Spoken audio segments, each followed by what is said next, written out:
Hello, I'd like to call to order the Executive Committee meeting Wednesday, February 19th, 2025 at 9 a.m. We'll start off with a roll call. Mr. Hess? Present. Ms. Polk?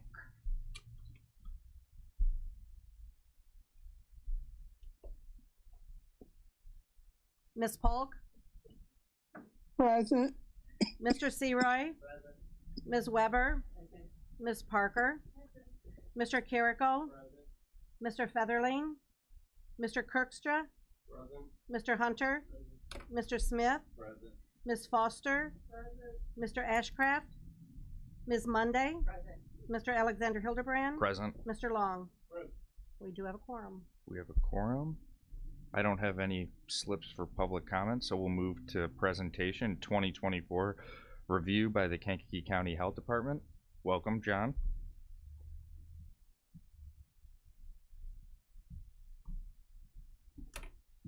Nice to see you. Thank you. It's good to be seen. Yes.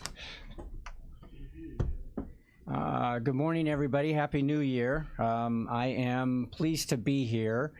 What I'd like to present this morning is just a quick presentation, go over some highlights from last year that the health department was involved with, sort of under the water from many of the other programs that you normally know about that we do. So let me see if how do I move it forward? Which button am I? Is it this? No, that's the right one. I guess we'll have Joanne. Are you able to move it for me, or Jason? Technical difficulties. Could be me. Could be me.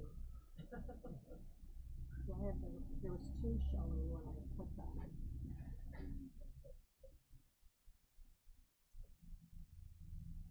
There we go. There we go. Which one am I? That one. Move it forward. Okay. Thank you. All right. So many of you have heard me say this over and over again in some of my answers over the years. Our mission statement for the health department is to promote, protect, monitor the health of all the people in the communities we serve. Our vision statement is healthy people, thriving communities, achieved through innovative practices. And then our values are integrity, respect, quality, compassion, competence, teamwork, and equity. So one of the big things that I'm proud of, and we just had our first birthday, so to speak, on February 5th of this year. We passed 1 year for the launch of IRIS within our community. That was a collaboration of a number of agencies, and including with the approval and the support of the county board a few years ago, we have started this program. So when we launched a year ago, we had originally 19 agencies that were part of the, I'll call them the guinea pig, the original group that we started with. Those were the agencies that we had worked with in building the components of the system that we were going to have here in Kankakee County, which is similar to the IRIS in many other communities. So we started with 19 agencies and 0 referrals. After a year, this was as of January, when I had a setback, took my hiatus, so to speak, but we are over 200 referrals now, and we have approximately 45 agencies that are onboarded, and we have a number that are in the works to get onboarded and many that are still interested. So you can see that the fruition of this is happening in regards to the number of individuals. 130 families have been served so far, in getting the referrals to the different components of IRIS. This is just some of the statistics that we can see on our end at the health department. The agencies themselves can see these numbers for themselves. They can't see the whole system, but a particular agency can see who they're referring to, for example, so they're going to get their own numbers that they would be able to see on their side. And so it tells you like how many have been sent, how many were accepted, how many have been completed in relation to those that are sent, and then how many are rejected. And again, remember, some of the rejections are going to be reasons of maybe they didn't actually qualify. They called us for a service when we attempted to get them there. They didn't actually qualify for it. Maybe they were too old or something like that. Or sometimes they go off the grid when we're not able to get a hold of them. We lose them by point of contact. They gave us a false number, or maybe they changed their number, or they're just no longer interested. So that's some of the reasons why there are some rejections. And then these are the different types of sectors that we have so far. And again, as of January, the aging care, for example, you see that that's at 0. That was one of the last particular types of agencies that we've been looking for, but we have got one on there now. It's a hospice facility, and we have a couple more that are engaged in getting hooked up. So we're going to have 2 to 3 there for aging care. So we will have at least one agency in many of those different types of components then. And so those numbers represent the number of particular types of agencies. So in behavioral health, for example, there's 9. So obviously there then are 9 facilities, different facilities that individuals can be referred to, maybe depending upon whether it's an adult, a child, the age of the individual, the sex, or something like that. So that is something that we're very proud of too. Some of the things that Iris was able to do in relation to that, in that picture, the 2 people on the right, obviously there's me, and then Kaylee Zito. She's our Iris coordinator here for the health department. These 2 individuals on the left are Julie and Mary, and they represent the Kansas Iris team. They helped put us together when we were going through the building of this process for us. And we were all in November down in Springfield, and we gave a presentation at this meeting in regards to, I think it says in there, building effective partnerships and referral networks. So we were sharing what we had done at the health department, and many other places within the state have done it, to a number of agencies who haven't done this yet. And so it did spark a lot of interest there. Some of the things that we did last year that were part of what the Board of Health does, that oversees me. In January of 2024, so a year ago, the Board of Health voted to increase the minimum wage starting salary to over $15 an hour. Now, that was going to be a requirement anyway. It was a new law that was going to go into effect. I believe it had to be done by this year, but we were able to accomplish that a year in advance, and get then some of our staff members some pay raises, and already get that set up ahead of time, so that, you know, it's already built within the budget and wasn't going to be quite a shock to us. And that has been something that's been a long time coming over the past few years, where that has slowly increased year by year to accommodate that requirement that Springfield passed a few years back to get that to $15. We voted to move the, this might seem a little trivial, but I know it was kind of very confusing for a number of us, and was the joke for 37 years. We moved the meeting time for the Board of Health to the 3rd Thursday of every month, which sounds great, but in the old days, it used to be the 1st Thursday following the 2nd Monday, which is always hard to remember, and I'd always have to look it up in the book. So we were able to do that, so that does make that a little bit easier on everybody. They also, during last year, there were a number of meetings and discussions, and eventually they created the Health and Wellness Subcommittee that was instrumental in the formation of the Community for Health Improvement that we've recently started, and I believe that Mr. Carrico, I think we've already talked a little bit about that before in regards to that, and if not, we can bring it up again in the future. And then towards the end of the year there, we had the election of officers for 2024. Antonio Carrico is our new president again, serving again. Vice president is Jim Johannick, and then our secretary is Neely Panazzo. Some of the things that our health promotion team has been doing. Last year, we participated in over 98 health fairs by our employees and out in the community. We started that radio show, Who Knew? We've been promoting that. We are starting our 2nd year and doing a number of, so what we try to do there is a lot of what our programs are, but we've also been focusing this year on meeting with and discussing with a number of the individuals and agencies that we collaborate with. So for example, a few weeks ago, we did American Heart Month and celebrated and talked about heart attacks, something that's near and dear to my heart right now.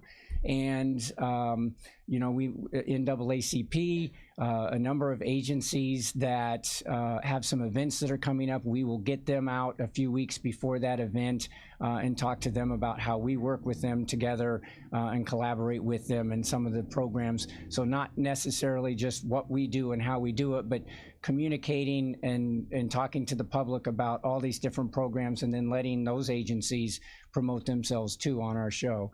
That has been really fun. One of our employees was nominated and selected for the Daily Journal's Thriving 20 Under 40, so we were very proud of her. I think I brought that up a few months ago, late last year, and talked about that. And then one of our health promotion coordinators presented a public health emergency presentation at the City of Chicago Office of Emergency Management late last year at a main conference too. So we were proud of her. Real proud of this one. There was an article in the paper last month actually. I believe that's in my report for today too. And this is a collaboration of a number of agencies. This isn't just what the health department's doing. We do get an opioid grant that helps support a lot of this work. But last year, I know Bob Gessner, our coroner, who was one of the first persons to beat the bushes and get us involved in this this epidemic in regards to our community and the deaths, the opioid deaths that were taking place. But we had historically had a bad run of a few years of a number of deaths of overdoses within the community. Last year we had a lower number. It's still too many, way too many, but it was 20, whereas the year before it was 34, it was 51 before that, and 43 before that. So some of the things that our program does is we've distributed over 11,300 Narcan kits. We have distributed 24,600 fentanyl strips for the xylene and the fentanyl. We've trained over 994 people on how to use the Narcan. The outreach of this grant is not only in Kankakee, but it's a regional thing that the state has allowed us to do through that grant. And so it encompasses a few other counties, including Iroquois, Kendall, Grundy, and Kankakee.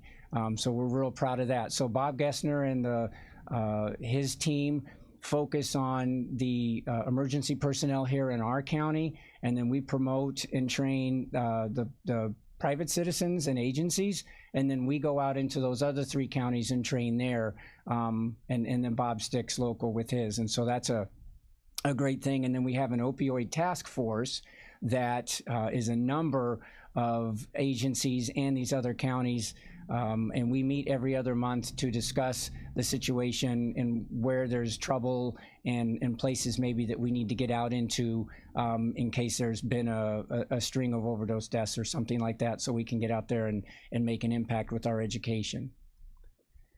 Environmental health, obviously, they're the ones that mainly their programs are the food, sewage, and water, so they do the restaurant inspections, any new home construction for a septic system and the drilling of a new well, water testing, they do that. So some of the things that we're focused on underneath that you may not be aware of, we do the vector trainings for our community municipalities, so that they can do the mosquito abatement in the spring when the mosquitoes are getting out. We also do tick drags, because there are some tick-borne diseases that are caused, and so we're looking for those.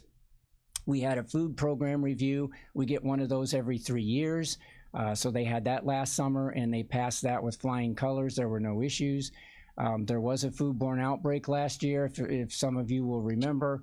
I'm not going to name the facility, but it was a rather large event that we investigated with the help of the Illinois Department of Public Health. That's one of the things that we're responsible for through those investigations. The restaurant was closed for a period of time, and then they made their changes and opened back up again. And then we did get some recognition through the environmental program when they got that review. We had created a policy book of information that we hand out to our new facilities, and they were impressed with that and suggested it and showed it to other people throughout the state. And so now other people are contacting us to get a copy of that so that they can do that for their facilities too.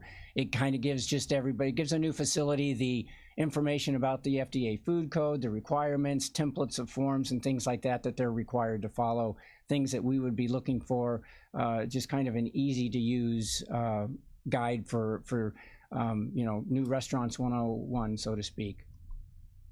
Our maternal and child health, we hosted a blood drive in February of 24 at the Morningstar Baptist Church with the Red Cross as part of Sickle Cell Awareness Month.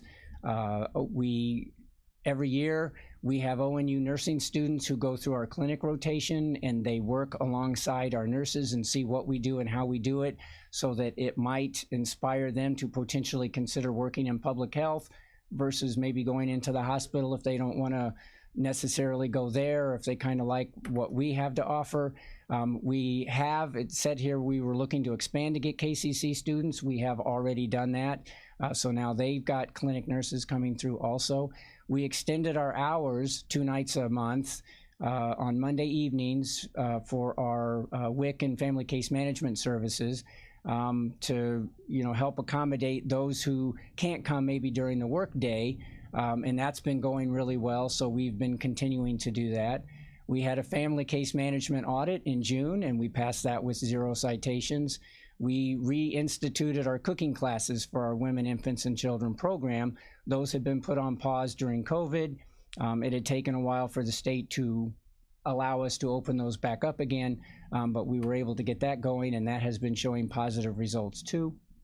And then we also had a WIC audit in the fall, and again, no findings there. So we're real proud of those programs. Some of the things that our immunization clinic has been doing, these are just some numbers of the vaccines that we gave last year. They may not seem like a lot of numbers, and when I look back at some of our old annual report numbers, you can see that we gave many more.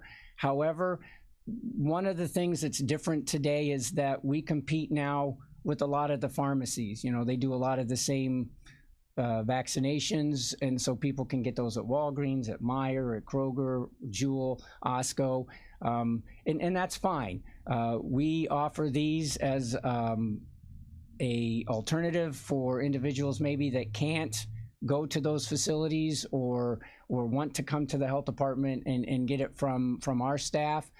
So it might not be as many sometimes as what they can do, but our numbers were much higher when those facilities were not doing that, but the times have changed, and it is great that there's so many different places now that you can get an alternative location to get these vaccinations, and these are some of the different ones that we do.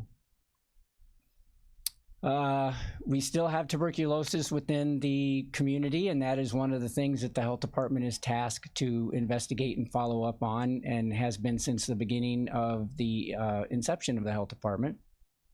As I said earlier, we investigated a large foodborne illness in 2024, and we are responsible for over 90 different reportable diseases. So those are the things that every day we're having to follow, and if we get a contact from either CDC or the state or a local hospital in regards to somebody positive, then those things are reported, and we go through the mechanism of the proper procedures to get that taken care of. And then that's the last slide. So just Happy New Year, everyone. The health department this year turns 40. The actual date is December 3rd, I believe, but this is our 40th year. So we're going to be promoting some things here in the future, and with that, if there's any questions, otherwise I'll come back up during my report. Mr. Carrico? Mr. Chairman, what I would like to do is not a question. I'd like to make a motion to move number 7 up, since Mr. Beaver's already there. Do we have a second for that? Second by Searis. All those in favor say aye. Aye. All those opposed, same sign. Thank you. Motion carries. All right, thank Floor you. is yours. Mr. Hunter? I'll yield to my learned colleague over there. Miss Foster. Thank you, Mr. Hunter. Good morning, Mr. Beavis, Good morning. and welcome back. Thank you. I just wanted to ask, $15 an hour, that's not for professional staff, is it, like doctors? That would be our clerks and lowest people? entry-level position. Okay. I know Mr. Carrico has been looking for a dentist, and I was wondering, have we found one? Not to my knowledge yet. Okay. I know that we have been seeking. He's probably asked. Yeah. I know a few, and I've poked that bear and not gotten much interest yet. It is going to be probably a difficult task until we do find somebody. Okay, because I know that the Chicago area, they have the dental school in Chicago and at Meharry College in Tennessee. That may be a resource. And I know you still have the posting up for the nurse, but you haven't found anybody for that position as well. We do have a position open for our maternal child health clinic nurse, Right. the WIC coordinator. Yeah, that's still And posted. then we do have a new grant that we just have received, and so we've posted a position for 2 individuals there. So that's a new posting that just came out on Friday. Okay. Have you had any inquiries about bird flu here in the county? We have received a few calls from individuals finding Dead numbers of birds within a community, and we have provided the educational component on how to properly dispose of those. It is not something right now that we are being asked by the state to collect or send them off for anything. It's just being assumed that if there are large numbers of deceased birds being found, it's being attributed to possible bird flu. Thank you. Mr. Hunter? Thank you very much, Mr. Chairman. John, glad that you're back and you're looking pretty good. Thank you. I don't know if you can do 15 rounds, but glad to see you Maybe back. 3. Okay. Ali in his best days and Mike Tyson, that's good. Got a couple comments and questions with respect to, I know some of us were on the vetting group that took a look at a lot of the social service recipients or allocations of funds for ARPA. And one of the things, we had talked about at that group, that taking a look at all the ARPA recipients, we wanted to make sure that they were participants in the IRIS partnership. Can you or get back to me, or can you respond to me as to all the ARPA recipients? Are they partners in the IRIS program? Some are, I believe, and some will be.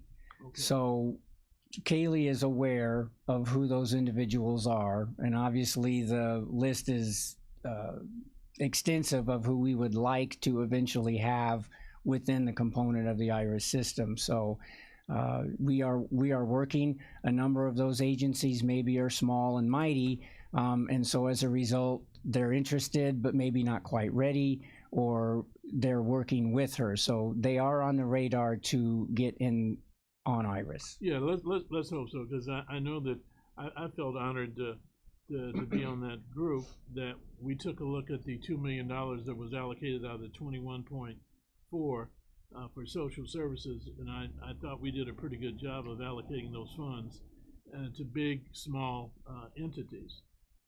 So maybe I would think that that could be some reach out, for some areas of the eastern part of the county, as well as Kankakee City.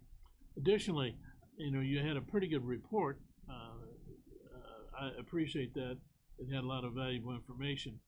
And I heard you articulate some things about grants that are coming up, and I was wondering and hoping and praying that that could be a means by which that you could do some positive efforts to recruit people who look like me. I did not see in your report, in your presentation, the impact of your initiatives in the area of diversity for 2024. Have there been any enhancements or increase, or any numbers that would help me allay my anxieties regarding diversity? Unfortunately, as of today, we still do not have any individuals that are African American at the health department. I again answer similarly to how I answered late last fall, in that We are an equal opportunity employee. Anyone has an opportunity to apply. I have no idea who they are when they do apply by their name. We aren't required to ask what they look like, what their gender is, or anything like that. So if they qualify, when we contact them and they come in for an interview, then we're able to see. And we have in the past year, as I said earlier, offered to 8 individuals who were African American. 7 turned us down for other reasons, which they're entitled to do, and 1 accepted the position. So we were grateful for that. They never showed up. Okay. I'm saying this, my concerns center around initiative in terms of outreach. And oftentimes I pose this question no matter what unit of government I've been employed at or served in terms of interns. You have these grants, and oftentimes people say, or department heads or employing entities will say, I don't have the money. You've articulated today on the record that you have some grants. Might that not be a means by which, or a vehicle by which, you could be able to identify, outreach people who look like me? It's a possibility, but what happens under many of the grants that we receive, they're specifically for a particular kind of deliverable. So they allow for the hiring of staff and the supplies and the equipment then to accommodate that particular grant or program. And paying of interns then is either not allowed or takes away from potentially hiring an individual and the work that's going to be done. So in many instances, most instances, we are unable to actually provide an internship that would allow any individual, whether it's an African American or Hispanic or whoever, to come in and work. So now we can do free internships, but a lot of people don't want to do free internships. They do want paid. Well, let me say this, sir. You know, what I'm looking for is not vicissitudes, but ways and means to solve this issue. You know, how many employees do you have overall in the health department? We have approximately 40. 40, okay. And I would think if there could be some efforts, and I think I've given this example before. I know the late Kenny Tatum, who was the human resource director at Bungie. He's no longer here now. But when he was on the school board of School District 111, they had a program in which they went to historically black colleges and universities and recruited people look like me, look like Ms. Foster, look like Carrico. All I'm saying is that let's come up, and I don't want to have to bring this up again. I would hope that there could be some means by which this matter could be addressed. You got 40 employees. I would hope and pray that that workforce which you oversee would reflect the demographics of the county. That's all I'm asking for. Me too. I'd like to ask a question. Yes, Ms. Polk. It goes Or Dr. along Polk. with kind of like what Steve said. I am looking for a young lady. She's in the STEM program. She's an honor student. She's from St. Anne High School. This is her sophomore year. She has made straight A's, and she needs an internship in the medical field. I have tried to, and when you said that, I thought about, but you said you don't have any money, and they have to, on their college campus at the University of Arkansas in Pine Bluff, they have to have in the STEM program a paid internship.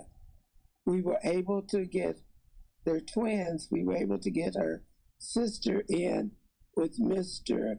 Pigosh in engineering. One is in engineering and the other is in the medical field because she would like to be a doctor.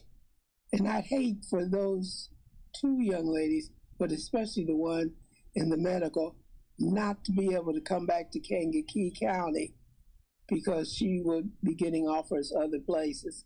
So, in other words, you're telling me that there are no paid internships in the health department? Currently, no, and the health department is not necessarily similar to a doctor's office. We do have health services, but we do not do the services that a private facility is going to do, a doctor's office is going to do, or a hospital is going to do. That individual sounds like they would want to be trying to check with one of the local hospitals or one of the urgent cares or one of these facilities within the community if that's along the line of what their career choice is going to be. We provide preventative services at the health department, not corrective services. So that is one of the differences in the nuances. And again, just because we get grants doesn't mean we can spend that money. It has to be audited and budgeted and specified towards those particular items. And if it does or doesn't pay for an internship, then unfortunately it may or may not pay for an internship and or accommodate an individual such as who you have that we'd love to be able to help, or we could have them talk to one of our nurses with ideas on where they might try to reach out to receive help. Okay, thank you. You're welcome. Mr. Hunter, or Thank you very much, Mr. Chairman, again.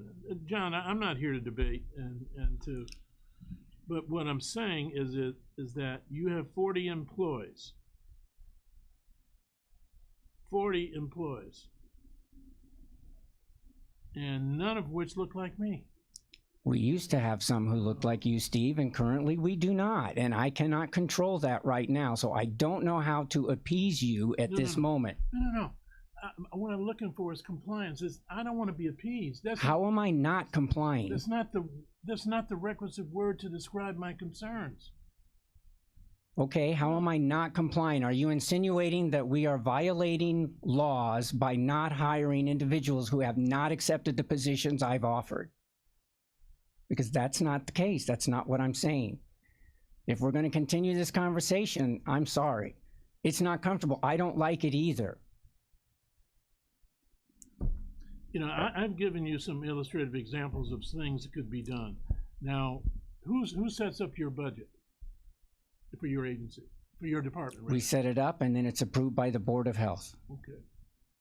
The 9 members of the Board of Health. Okay, let me ask you this. Had you ever thought, thinking outside the box, you were saying that with these grants and so forth, they have to comply. I'm not asking you for any malfeasance to not comply with the rules and regulations of the funding sources. I'm not asking for that. I'm not asking for that. What I'm saying to you is that had you ever thought about, is that, well, in order to address the concerns that of some of the people who reside in the county of Kankakee, out of the 106,000 people who reside here, some of which have the same sentiments that Mr. Hunter has, who has articulated, that you ever thought about maybe incorporating some funds in there for internships at all? And they would be minority oriented or just people of color. Afford them an opportunity and maybe a segue to interface with your agency. That's all I'm asking for. I'm not here to debate that. Anyway, we'll talk further. Thank you. anything else for your report? All right. Can I have a motion and a second to put his report on file? First by Monday, second by Carrico. All those in favor say aye. Aye. All those opposed, same sign. Motion carries. Thank you. Yep. We're still good for Yeah, later. we're good. Yeah. Next up, we have the approval of the minutes for January 22nd, 2024 executive meeting. Can I have a motion to approve? First by Smith, second by Parker. All those in favor say aye. All those opposed, same sign. Motion carries. A quick legislative update by Larry Kirkstra. Thank you, Mr. Chairman. On January 27th, I attended the UCCI meeting in Springfield. It was supposed to be part legislative and part training. Unfortunately, there was no information on the legislative part. And we went to the training session, which was open to all new county board members and any county board member, as a matter of fact. we got about halfway through the agenda. It was very extensive, but a lot of information in there to take in. But we got about halfway through, and then we realized it was 1 o'clock in the afternoon and hadn't had lunch yet, and decided to dismiss the meeting and have lunch and start again at our next meeting on February 24th. They will finish up the training for all new county board members or any county board member that wishes to show up. That will be in Springfield at the Abraham Lincoln Hotel, starting at 8:30 with the breakfast and 9:30 with the session to start. Thank you, Larry. Next up, we have Information Systems, Jason Shane, with a monthly update.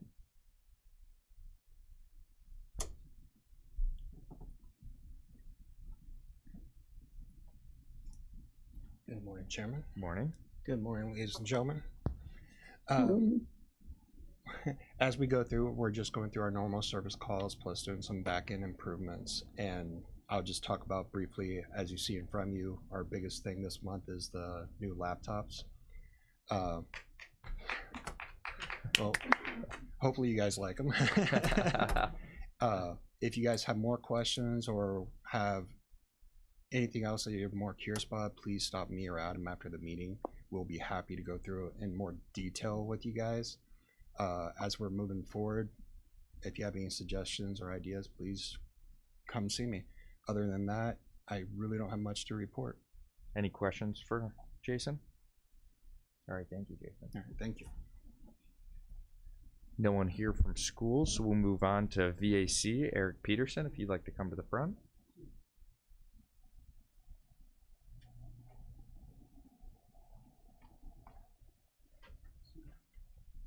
And can I have a motion to accept and put his report on file? First by Kirkstra, second by Monday. All those in favor say aye. Aye. All those opposed, same sign. Motion carries. Floor is yours. Thank you. Good morning, everybody. Very happy to be here again. I don't have a lot to update on this time, just a couple of things. So from an outreach perspective, as I'd mentioned in the past, we have an outreach VSO, Ty Watson. He has been working on continuing to ensure that he is visiting some of the areas outside of like Kankakee, Bradley, Bourbonnais to ensure that we are trying to get in touch with as many veterans in our community as we can. We also have seen some pretty good success with our senior VSO, Ashley Appleton, over at the library, at the Kankakee Public Library on Fridays, taking open appointments, walk-ins, any veteran or anybody in the veteran community that has a question. We've seen a lot of benefit from that as well. There have been a lot of changes on a federal level that have been affecting the VA fairly substantially. Unfortunately, we have a couple of outreach personnel from Hines VA that were actually coming down to our office once a week to be able to assist the veteran community in any veteran health administration related questions. But unfortunately, both of those people are more or less being forced to resign at the end of this month due to some of these policies. However, as many of you know, the VA clinic that is on 581 William Latham Drive has been expanding. They are still moving full steam ahead with their expansion, which I assume is a very good thing.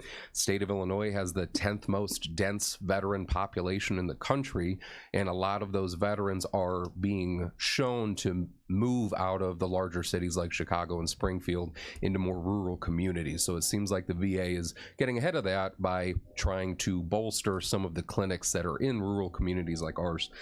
Senator Duckworth has recently joined the Senate Committee on Veteran Affairs in Washington, D.C. So I had a meeting with her office last week to discuss some of those concerns that I have, as well as some of the gaps in care that we've seen in trying to get veterans and their families connected to the resources that they need, because she's going to be making more of an effort to be actively a part of the veterans communities, especially in the rural areas as time goes on, which is good. We are also having a resource and alternative therapy fair in conjunction with Hines VA this Saturday. It's at Uplifted Cares Grief Center. So if anybody here in the veteran community has any interest at all in learning more about some of the resources and alternative therapy options that are available to the veteran community, please feel free to come out. It is a free event from 10 a.m. to 2 p.m. And the last thing, as far as Veterans Treatment Court is concerned, we are hopeful to have a couple of graduates this summer. The Veterans Court program has been an amazing program to be a part of as far as the Veterans Assistance Commission is concerned, and to see these veterans be able to work on what they need to work on to rejoin our community is truly a beautiful thing. So when we do have those graduations come up, I will gladly share them with everybody here too, in the event you would like to stop by the courthouse and take a look at what we're doing there. But other than that, those are all of the updates I have at this time. Question by Ms. Monda. Hi, Eric. Thank Hello. you, Mr. Chair. I just want to check with you. I noticed on the 5 homeless gentlemen that you served this month and so far going forward, do you, or this year, do you refer them to Prince Home out at the VA, or what happens with those gentlemen or ladies? Great question. So in the what I would call the continuum of care for homeless veterans, it is a very diverse group. So you have veterans that unfortunately choose to be homeless, and you have veterans that fall on hard times and just need a little bit of a boost up. So the Prince Home in Manteno is the only state-run homeless veteran shelter that I'm aware of. And unfortunately, they have some fairly strict regulations on who can get in there. So you cannot have any felonies, and you cannot have any active substance use issues, which, as somebody that works in the crisis space and the homeless space quite often, you are, in my opinion, severely alienating a large group of the homeless population that you're going to be able to have at that facility. I actually had a conversation a conversation with director of the IDVA, Director Terry Prince, about this issue, because currently the Prince Home has 15 rooms and they have 5 veterans that are staying there, and 2 of those veterans are full-time employees of the Veterans Home. That's just it. I knew there was plenty of availability, so I wondered what was going on. So we have, again, just very preliminary conversations with Director Prince, but being that we have been able to create the Liberty Lodge in conjunction with the Housing Authority, and we have organizations like Midwest Shelters for Homeless Veterans, Pastor James Smith with his emergent housing option in the old homestead, we are truly looking at building out a comprehensive foundation that could be a continuum of care for the homeless veteran community. And Director Prince is interested in how the IDVA could be working with our community to do that. So when we get a veteran in that's homeless, which is usually between the hours of 10 p.m. and 4 or 5 in the morning, we can have an emergent shelter to bring them to give us 2 to 3 days, so we can then determine where they would be the best fit for. Because some of these veterans that we see on the homeless side may be struggling with significant mental health or substance use issues, whereas an organization, a housing project like the Liberty Lodge, while providing support, is not equipped with a full-time clinical staff that, in my opinion, is what's needed to properly treat and work with veterans that are dealing with something like that, whereas the Prince Home already has clinicians on staff. Right. So we're trying to have those conversations. We're leaning into them about that, which was another part of my conversation with Senator Duckworth's office. Yeah. So hopefully, if we have a little luck on our side, I hope that we'll have some pretty extraordinary things happening this year with that. Thank you. Yep. Any more questions? Mr. Hunter? Thank you very much, Mr. Chairman. Eric, excellent responses. The information you're providing to us, we appreciate that. Got a question. Do you have a relationship with the Housing Authority and the new housing development they have over on 5th Avenue? Has anything been allocated for veterans at all and their families at all? As far as I know, I mean, there is a veterans preference list when it comes to Section 8 housing, but that is the extent of what I know about the housing project that's going on 5th. Would you look into that and see if there's any allocation of those domiciles, because those are brand new. They haven't had a ribbon cutting, I don't think, yet. Anybody know? No, I don't think so. That may be, an avenue. Absolutely. I'll definitely check into that. I'm not sure myself, but I was just wondering. Sure. Thank you. Any more questions? Ms. Foster? Yeah, good morning. I'd like to say also there are some empty properties in the Pembroke area that might be able to, that you all could take over, rehab, and would be, you know, a great space. A lot of times people who have mental health, they need the outdoors, that rural area and space, and, you know, have a comprehensive mental health. People come in to treat them. Absolutely, I appreciate that. Thank you, ma'am. Any more questions for Eric? All right, thank you. Thank you. Appreciate it. You have a good day. You too. Next up, we have the County Administrator, Anita Speckman, with a monthly update.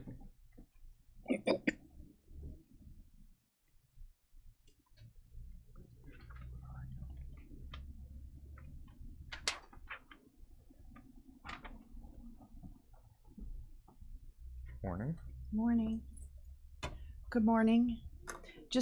It'll be a relatively brief update today in terms of openings. You know, last month we had a very small listing, just 5 openings, and we doubled to 10 this month. So, and the 5 are in the last 30 days. So of those, we have, of the 10, 3 are at the Public Health Department. 2 are in the circuit clerk's office. So they are not county direct hires. So, and we still have an opening which is pretty long-term in the state's attorney's office, 2 in the public defender's office, 1 full-time, 1 part-time. Those are for attorneys. So that's where that's at. We did have a new hire orientation on January the 23rd with 18 attendees. When we spoke last month, we were anticipating 9. So we had a big group in last month. And then Representative Jackie Haas's job fair is scheduled for Wednesday, the June 11th. On negotiation standpoint, last month, as you know, we were shooting for a February 11th. Approval of the corrections negotiations contract renewal. We did not make that. There were some concerns that the labor side is still working through, and still is. They haven't yet had their vote on the tentative agreement, but we are anticipating, as I spoke to our attorney this morning, to have that ready for March 11th. Any other questions? Any questions at all? Okay. Thank you. Mm-hmm. Next up, under Community Service, we have the County Assessor's monthly report. Can I have a motion to approve and put that on file? First by Smith, second by Foster. All those in favor say aye. Aye. All those opposed, same sign. Motion carries. Eric's gonna come up.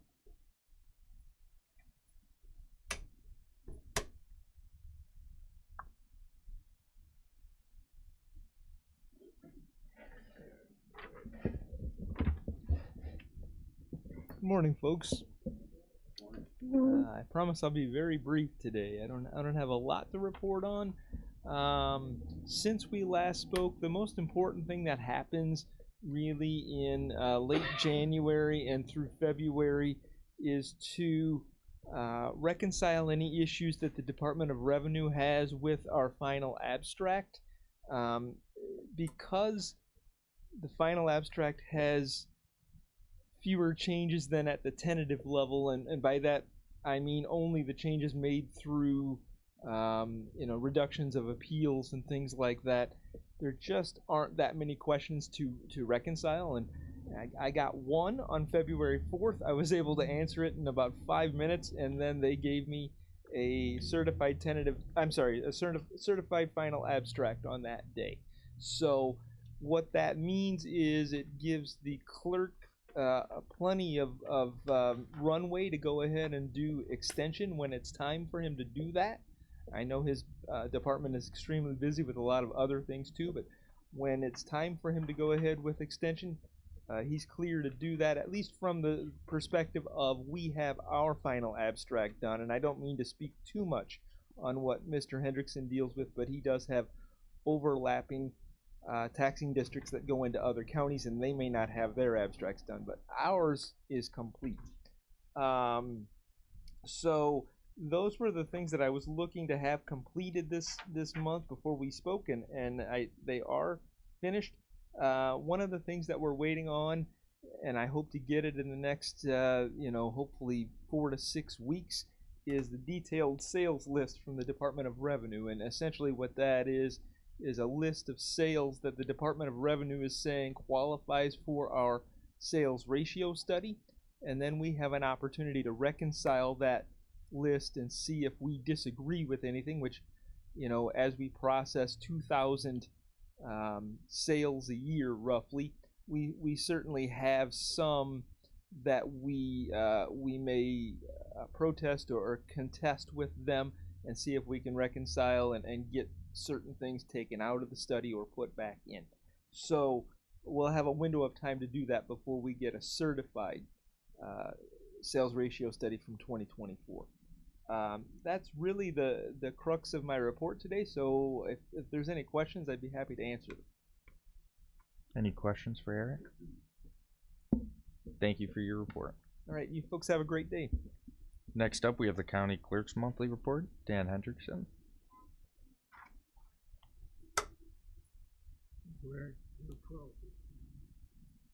I don't have anything. If anybody has any questions, I'll be happy to answer them. Any questions for Dan? All right, I need a motion to approve his report and put it on file. First by Carrico, second by Hunter. All those in favor say aye. Aye. All those opposed, same sign. Motion carries. Thank you all. The Recorder Gadboy wishes to extend her apologies. She had a meeting that she had to be at, so she had to leave a few minutes ago. Thank you. Then we'll need a...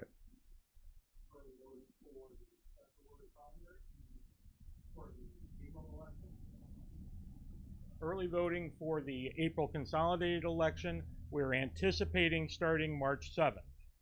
However, if the Village of Bourbonnais primary race is a close race, we might have to kick that back a week or two. Thank you very much, Dan. You're welcome. And then, since Lori is not here, can I have a motion to approve and put her report on file? First by Hunter. Polk. Second by Dr. Polk. All those in favor say aye. Aye. All those opposed, same sign. Motion carries. And then an AWAC update by Tinker. Our AWAC committee is meeting today at 3 o'clock at Animal Control Building, and hoping for a very healthy discussion on some things that we, upcoming plans that we have. And just a reminder, it's cold weather, and to please, please, please, safety for your pet outdoors. Make sure they have adequate shelter, fresh water, and be careful of their paws on very cold ice that may be on the sidewalks or the roads that they walk on. Just a commercial there. Thank you, Tinker. Next up under administrative, we have appointments, reappointments, and resignations. We have the appointment of Richard Lottenville to the Little Beaver Drainage District, the appointment of David Hookstra to the Little Beaver Drainage District, the appointment of Andrew DeGroot to the Clausen Drainage District, the appointment of Craig Long to the Kankakee County Building Commission, and then we were going to have an interview with Dave Horn and Sean Prophet, but Sean rescinded his application, so we'll have a reappointment of David Horn to the Emergency Telephone System Board, and then we have a resignation of Michael Quigley from the Kankakee River Valley Forest Preserve District. And I need a motion to combine and approve those. First by Hess. Second by Smith. Any discussion? All right, voice vote. All those in favor say aye. Aye. All those opposed, same sign. Motion carries. Under openings, we have one opening on the Animal Welfare Advisory Committee, a shelter community representative, one opening on the Historic Preservation Commission, a historian, one opening on the Kankakee County Building or Public Building Commission, one opening on the Exline Creek Drainage District, one opening on the Gar Creek Drainage District, one opening on Mantino Drainage District number 9, one opening on the Kankakee County Board of Health, the dentist, 4 openings on the Bloom Grove Cemetery Association, 4 openings on the Kankakee County Housing Authority, 1 opening on the Kankakee County Farmland Review Committee, and 2 openings on the Will Kankakee Regional Development Authority. So those are the openings for the month. And then under new business, we have an intergovernmental agreement for animals and rabies control services for Mantino. And then we need a motion to approve that. That was supposed to go to criminal justice. We ended up canceling criminal justice. So to speed that through, we brought it here so we didn't have to wait till next month. So first by a motion to approve, first by Roger Hess, second by Ms. Parker. And we'll just do a roll call on that. Mr. Hess? Aye. Ms. Polk? Aye. Mr. Seroy? Aye. Ms. Weber? Ms. Parker? Aye. Mr. Carrico? Aye. Mr. Kirkstra? Aye. Mr. Hunter? Mr. Smith? Aye. Ms. Foster? Ms. Monday? Mr. Alexander Hildebrand? Aye. Motion carries. Motion carries. Next, under new business, we have the compliance with the decennial committee reports on Local Government Efficiency Act, and this is for the Bourbonnais Township and Road District, and we just need a motion to accept the report and put on file with the county clerk's office. First by Carrico, second by Kirkstra. Any discussion? All right, voice vote. All those in favor say aye. Aye. All those opposed, same sign. Motion carries. Anything under old business? Mr. Chairman? Yes. You'll have to excuse me. I wanted to announce this too under the legislative branch. March 19th and 20th, again in Springfield, the Abraham Lincoln Presidential Library and Museum, they're going to have their yearly legislative gathering. It's actually a 2-day event, the 19th and the 20th.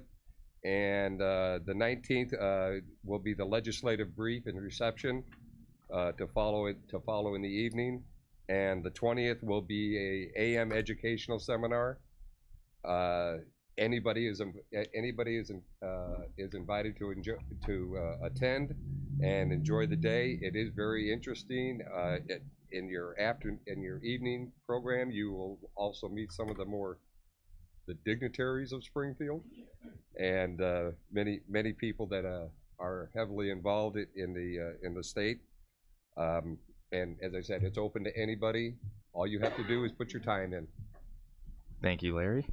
Anything else under old business? Motion to adjourn by Mr. Hess. Second by Mr. Smith. All those in favor say aye. Aye. All those opposed, same sign. Motion